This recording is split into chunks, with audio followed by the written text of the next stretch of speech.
C'est à tous des PSG. Alors, pas de noté, avant de commencer la vidéo, très bonne année 2021, voilà. J'espère que vous avez passé une bonne fête, c'est pour ça, bonne année. Bref, je fais cette vidéo puisque ça y est, c'est officiel. On est le samedi 2 janvier et le PSG a officiellement dit que ce sera Pochettino qui prendra les rênes de l'équipe professionnelle du PSG. Officiel avec son staff et tout. Donc voilà. Après le licenciement de Thomas Tuchel. Alors, je ne vais pas refaire tout à l'analogie de ça. Voilà, je vais vous dire en gros ce que je sais. C'est que Pochettino est arrivé à Paris, il a signé son contrat avec son staff. Il y a juste Camara, ancien joueur du PSG de Pochettino, qui va rester, lui, entraîneur adjoint. Il était déjà adjoint de Tuchel.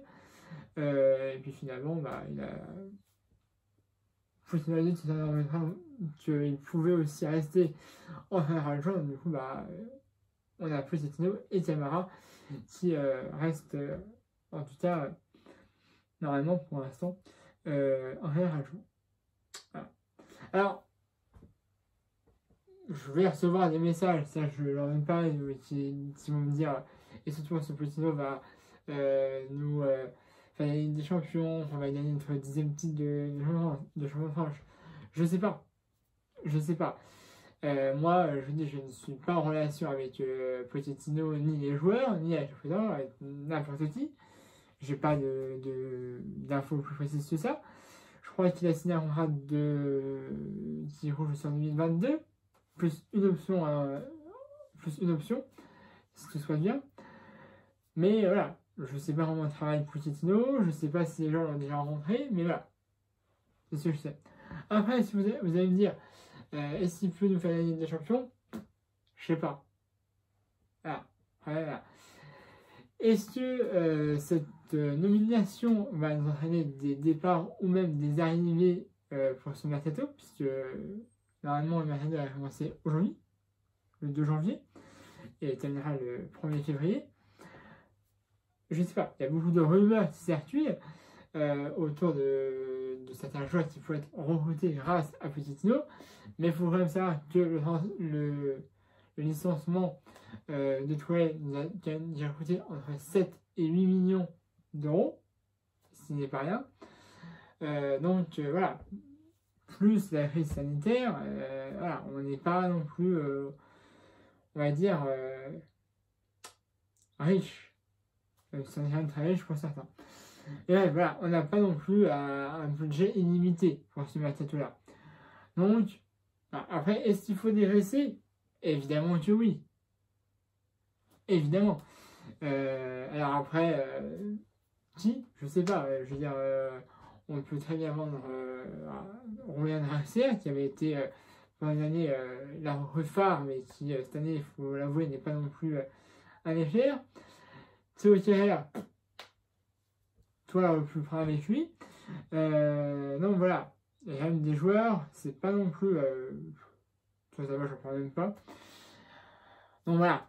Donc il y a quelques joueurs qui pourraient évidemment partir du PSG, mais enfin qu'on voudrait voir partir du PSG, mais qui dans un sens, il n'y a pas beaucoup de clubs actuellement qui cherchent à recruter des joueurs. Voilà. Je veux dire, c'est pas c'est des joueurs, mais déjà dès que tu as un joueur qui vient du PSG déjà. Hein, voilà, déjà on va pas le brader non plus. Le salaire, voilà, hein, je t'en parle pas. Voilà, c'est très difficile de recruter un joueur qui joue encore au PSG. Voilà, parce qu'il peut déjà payer le PSG. PSG, ils vont pas brader leurs joueurs. Hein. Je crois aussi de Paredes, évidemment. Et puis le salaire, hein, voilà. On n'est pas les seuls, hein. Je te parlais d'un joueur du Real, un joueur du Barça ou d'autres équipes, c'est la même chose. Hein. Là, en tout cas, c'est difficile de recruter un joueur du PSG. Sachant qu'on a quand même beaucoup de joueurs qui arrivent à expiration. Draxler, Di Maria, et j'en passe.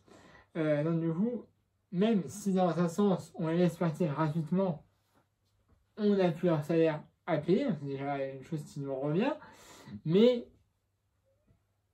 Je sais pas de quelle est la hauteur des salaires des joueurs, il est extrêmement haut, mais là, ça ne rapporte pas énormément. Donc si on pouvait éventuellement les vendre pour quelques millions, parfois, ou alors quelques 1000 €, on ne dit pas non.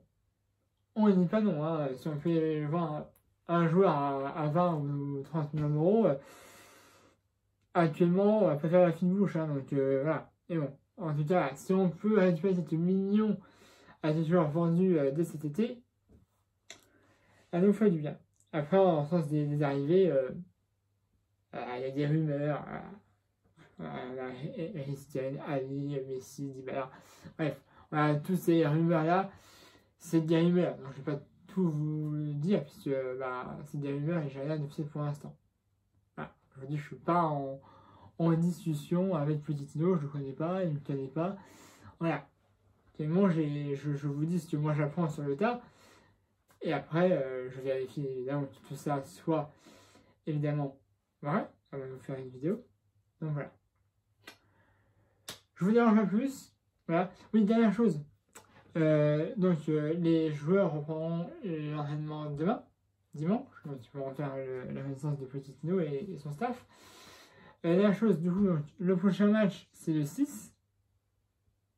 Voilà. Saint-Etienne à l'extérieur. J'ai très vite fait de résilier mon abonnement à Téléfoot. Personnellement, il devait s'arrêter le 31. Mais finalement, ils vont diffuser encore jusqu'au 10. Ça, c'est chiant. Donc, du coup, j'avais résilié mon abonnement avant. Alors, est-ce que j'ai pas regardé les chaînes parce que normalement, ça devrait être diffusé sur Téléfoot, le match de Saint-Etienne. Donc, du coup, est-ce que en résiliant mon abonnement Téléfoot m'a été retiré direct? Je ne sais pas. Où est-ce que j'ai encore? Ce sera à voir. Bon, je vais regarder si je l'ai le 6. Si je l'ai le 6, tant mieux. Encore. Mais si je l'ai pas, je vous ferai des briefings. Mais ce sera moins pointu que la dernière fois. Parce que j'ai réalisé mon abonnement, ça devait s'arrêter. Finalement, il continue. Bon. Voilà. C'est comme ça. Après, le prochain match de Brest, je crois, si je ne me trompe pas, ce sera sur la plus. Et après, il y aura le trophée de champion de Marseille. Ou diffuseur n'a pas encore été nommé. Et bon, voilà. Je vous ferai des prix, peut-être un petit peu moins pointus que les autres matchs, puisque si je ne peux pas regarder, le match qui est normalement sur Téléfoot, j'essaie de le suivre vite fait autre part. Mais avec ma très bonne application de l'alerte, je sais les buts et de qui évidemment. Et puis aussi un petit peu sur l'application de Eurosport. Donc voilà. Vous dérangez plus, abonnez-vous à ma chaîne YouTube si ce n'est pas déjà fait. La page Facebook et la description de la vidéo comme d'habitude. Et je vais aussi un pouce bleu si vous avez aimé cette vidéo. Allez, voilà, salut à tous, Paris Magique.